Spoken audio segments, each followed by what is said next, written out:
Diyos ko, wag mo naman sabihing may bala ka na naman bumalik ng probinsya. Ano? Mangingisda na naman tayo? Maninisid na naman tayo ng lamang dagat? Mas mabuti na yun kaysa naman pag nalaos tayo bilang model o dancer tapos saka pa tayo maging... Alam mo na, mamamatay na muna ako. Ang lakas ng loob mong magsalita ng ganyan, papaano? Kaliwat kanan yung inaasahan mo. Ano? Sino ba talaga mas malapit sa puso mo, ha? Si Winston o si Dom? Pero alam mo, Eva, kahit naman sino sa dalawang yun ang maging kapalaran mo siguradong suswertihin ka. Biruin mo naman, parang binata, disente at madatong.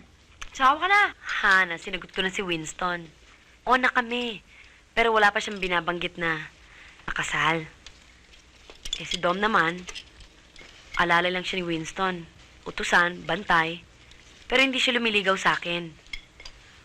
Kumbaga nga mensahero lang siya at shock absorber ni Winston. Pero, umiibig sa'yo. Ano? Obvious naman Hindi mo lang siguro napapansin. Kakaingit ka nga Sigurado ka nang may masasandalan kang matitibay na pader. Balata mo na lang sa akin isa. Tama ka na nga riyan. May makarinig pa Trigera. Bye-bye. Bye-bye. Bye-bye, Eva. Mauna na ako sa'yo, ha? Bye-bye. Bye-bye. Bye, Winston. Ikaw na bahala kay Eva, ha? Okay. Sige, Hana.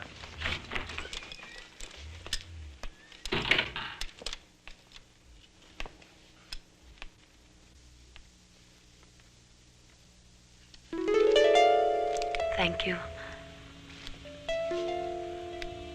Iiwanan mo ng trabahong ito. Hindi ka na babalik dito. Ano namang ikabubuhay ko?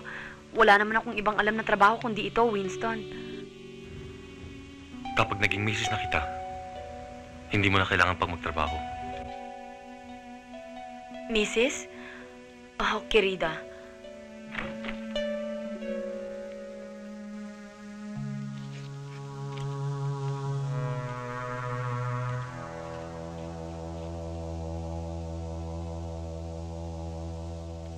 Pakakasalan kita, Eva.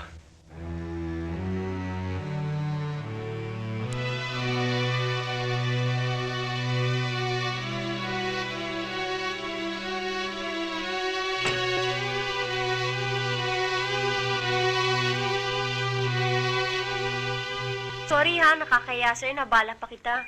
Alam ko marami kang trabaho Kaya lang naman kita inimbita kasi gusto ko sana makita mo yung mga paintings ko. Kailangan ko rin ng break. I've been working so hard. Napakaraming kompromiso.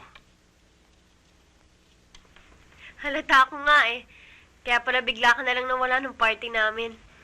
Sorry nga pala, hindi ako nakapagpaalam nun. Tinakasan ko nga lang si auntie May importante kasi akong lakad nun. Nelly, ang ibig mo sabihin, hinanap mo ako nun? Sabi ko nga sa sarili ko, that's it. Yun ang una tuloy nating pagkikita. Ganun yun Fatalistic ka pala. Hindi, realistic.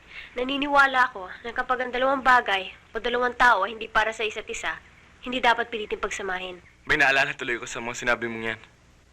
Mga kaibigan ko. Kunwari, si Willie, si Emily, at si Danny. Una nakilala ni Danny si Emily. Nailove ka agad si Danny. Isang araw, pinakilala ni Danny ang kaibigan niya si Willie, kay Emily. Gusto ko sa ipagyabang ni Danny ang babae kay Willie. Hindi siya makapaniwala na may love din si Willie. Niligawan ni Willie si Emily. Ni hindi man lang tinanong si Danny kung ano niya yung babae. Napaibig ni Willie si Emily. Nawala ang babae kay Danny. Sa madaling salita, si Danny at si Emily ay hindi para sa isa't isa. Kahit na anong gawin, hindi magiging magkapalaran. Hindi dapat pilitin. Sa kwento mo, ikaw ba si Danny? Masakit, Nelly. Well, anyway, naniniwala pa rin ako na ang lahat ay nagagamot ng panahon. At isa pa, Darating ang kapalaran ko. O baka dumating na.